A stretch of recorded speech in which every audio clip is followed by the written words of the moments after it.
a little bit about leading as a drummer. So, you know, I'm watching Scott talk about voicings and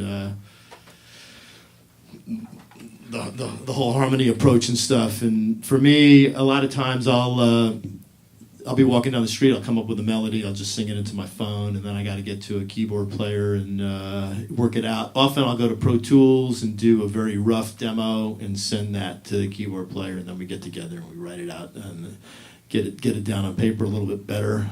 But I do start from different places. Sometimes I'll start from a bass and drums and create sort of a musical bed upon which I'll just listen to the groove and then come up with something melodic. I like that approach a lot. I feel that it's like sort of spontaneous composition, and or I'll have some kind of song melody going through my head, and then sometimes it's more derivative where I'm listening to a piece and I interpret it very differently, and then I'll just turn it off, and then I'll just think for a long time, and then I'll come up with my own composition, sort of being influenced directly by that. And then leading from the drums is interesting too. It's hard to sort of point to my head. You know, we're going back to the head of the tune, and there certain things become a little more difficult. But I've been music director.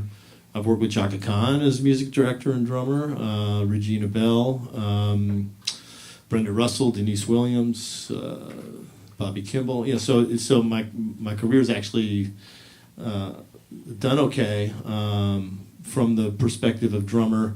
I never wanted to consider myself a drummer. I always wanted to consider myself a musician, and drums is what I play best, and that's what gets me on stage and allows me to express myself musically, but music's much more important. So if somebody introduces me as a drummer, I always say, no, I'm a musician. And it's important that I have my own voice. And much more important that I have my own musical voice than it is that I feel that I'm a really powerful drummer.